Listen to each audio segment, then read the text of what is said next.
Alright, what's going on? It's Scott here. Today I'm going to show you how to service a Joytech Freehub the easy way. I picked up this 700C wheel from my local bike shop called Dream Bikes. Huge shout out to them for selling me this wheel for a good deal. So the bike I was working on, the GT Outpost Trail, has a broken pawl in the Freehub, and we discovered that when we got it apart. They didn't have any Freehub bodies that would have worked for sale or hubs for sale, so they sold me this wheel, and it's the same Joytech. So it's the same Joytech hub that I'm working on with the GT Outpost Trail. So first thing, when you're servicing a Freehub, you want to get the cassette off. So get your chain whip, your cassette tool. This is a Park Tool FR 5.2. So we're gonna put that in there. I like to use an impact wrench. So I got a 1-inch socket on.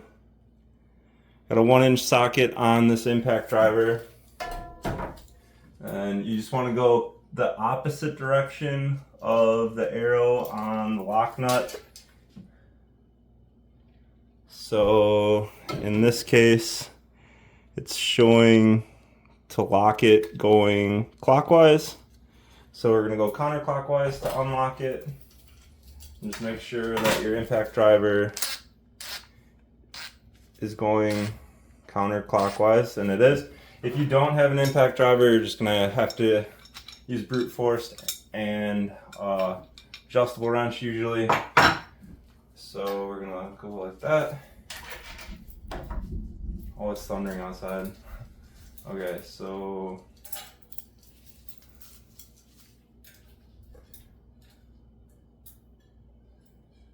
gonna wrap it with the chain whip, and we're gonna go counterclockwise with the impact driver. Should have just broke it free. Yeah, there we go. So we got the lock nut off, and then we can just take the whole cassette off now. Very nice used Shimano cassette. Sweet. So next thing we're gonna do is to take the axle out. So you're going to want to get your cone nut wrenches and a 17mm wrench. We're going to loosen the non-drive side first.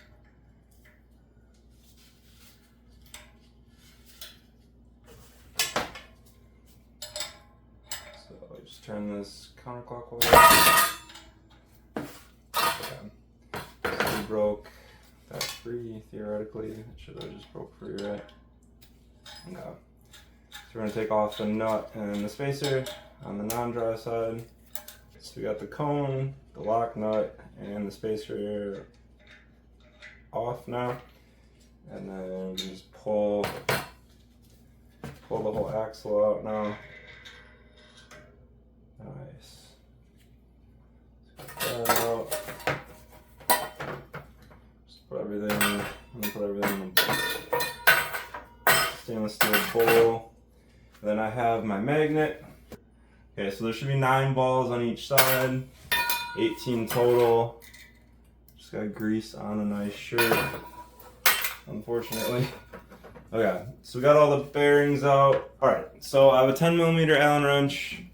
On these Joytech hubs, you go on the non-drive side to loosen the Freehub. So we're just gonna go counterclockwise, I believe, like so.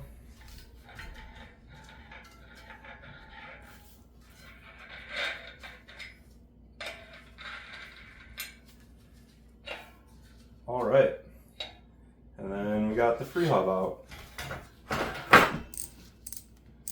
I mean, it doesn't even feel like it needs service.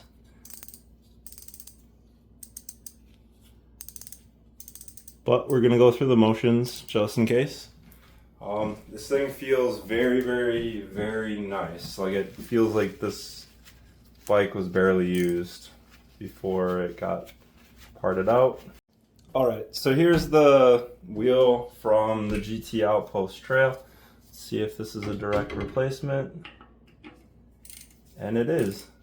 Heck yeah.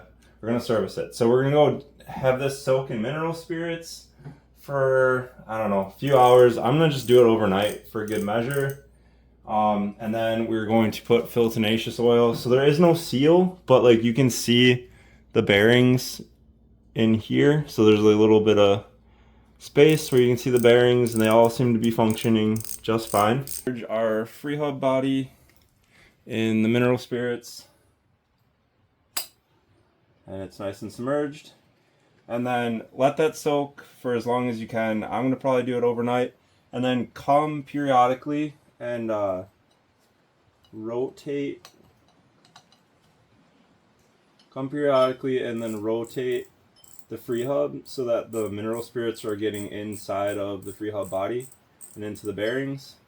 So like it's really common with these Joytech hubs for them to get all gunked up, and then like they either won't freewheel or like they won't engage. They either get sticky or they just like the pawls completely just stop working. So this is good preventative maintenance since this one's in really good condition. So yeah, I'm gonna cover this to keep in the fumes and keep it from evaporating. But yeah, I'm gonna keep checking this every couple hours and then rotating it to get all the old grease out so we can put the new Phil Tenacious Oil in. So I came out here, I just spun it, dipped it back in, and spun it some more. So I'm pretty sure that's clean now. Just drain as much of the excess mineral spirits as you can.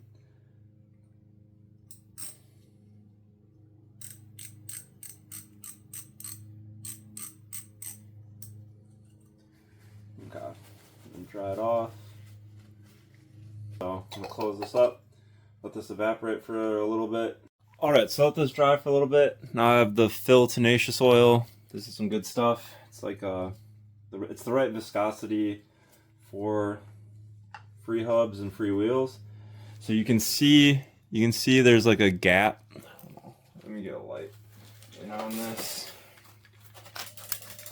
Alright, so you can see a gap. You can actually see the bearings. So we're going to use that gap to drip the Phil Tenacious Oil in. So we're going to just go around the free hub body and just squirt the Phil Tenacious Oil in.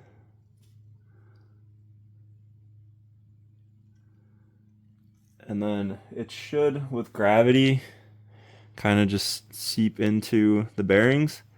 And then you can rotate the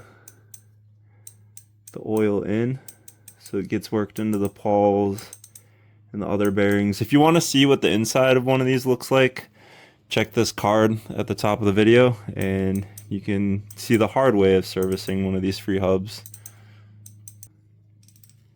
Alright, so I'm going to let gravity do its thing, and yeah, we'll be back. Alright, so we have the fully serviced free hub body. It's moving nice and smoothly. It's all full of the Phil Tenacious Oil. We got the old grease out with the mineral spirits, and it's lubed with Phil Tenacious Oil. So we're going to install it back on the hub.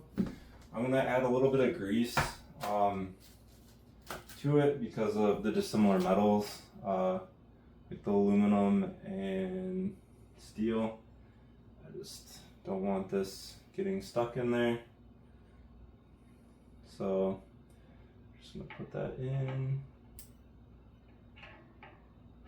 So we have our 10mm Allen wrench going in on the non-drive side, and we're just going to tighten this clockwise.